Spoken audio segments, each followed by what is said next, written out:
All right, guys. So today, what I want to show you is a little bit of some jumper explanations inside EPLAN and how it reacts and what would be a better way to manage these jumpers. What you'll notice is I made two terminal strips. One is a 24 volt and the other one's a 0 volt. So I have here my 0 volts. I have my terminal strip 24 volts over here.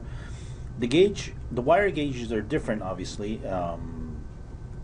So basically here I have some 4mm wire, and when I go over to the other side, then it breaks down into 2.5mm, and eventually I got here some 1.5mm. All right, so technically what I have is different wire gauges for different needs.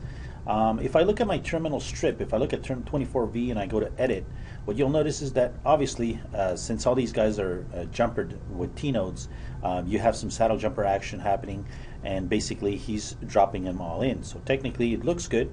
I'm going to hit OK.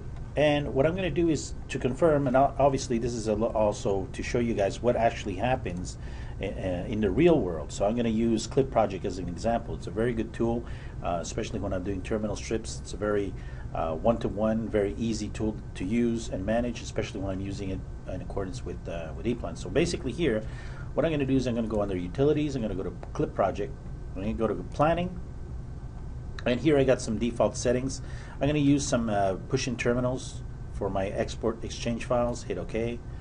I'm going to select here the terminal strip that I want, and just for the example I'm going to grab the 24V, hit export. So that's going to open up my Clip Project.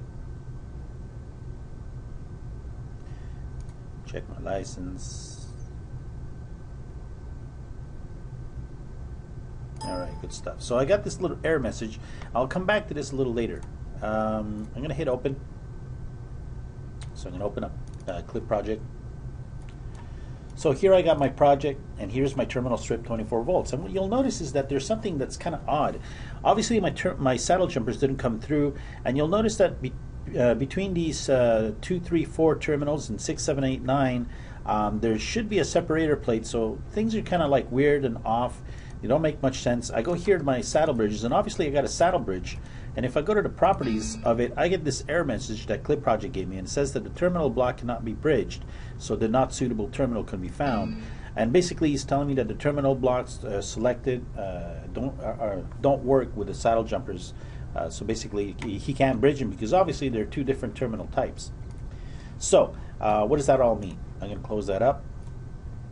That means that what's happening here is that the terminals, as they're being saddle jumpered, due to the fact that the wire gauge is different, then the terminal type should be different. Therefore, the jumper should not be jumpered across from terminals 2 to 5 all the way through to 9. So there has to be some kind of break in between.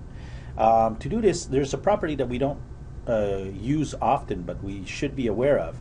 I'm going to just grab the last terminal here, which is terminal 5, and then you have here a property called saddle jumper.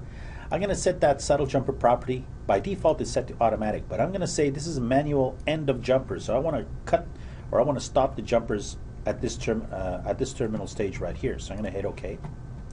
I'm going to check my edit now, and in my edit, perfect, everything seems okay. It's all saddle jumpered properly. It's broken down because obviously there are two different terminal types, two different gauges, and he's also put me an internal jumper because obviously from 5 to 6 it's going to be jumpered as well, just it's going to be jumpered differently. So looks good.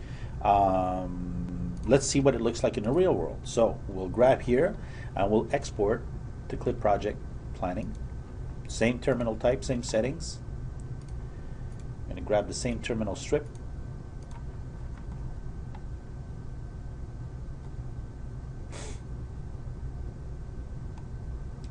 Check my license.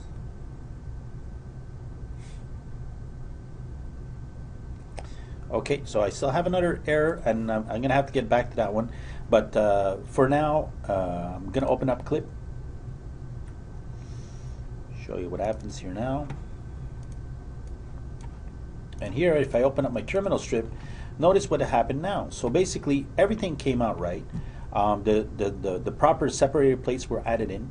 The jumper settings were set into the proper positions. And also the jumper positions also, since I have two positions on these terminal for the placement of my saddle jumpers, it used the proper ones. So this would be the better way to go if you guys are going to be doing saddle jumpers in EPLAN, and use them in this fashion if this is exactly what you need to do inside your project. So this is a small example of what you need to do. All right.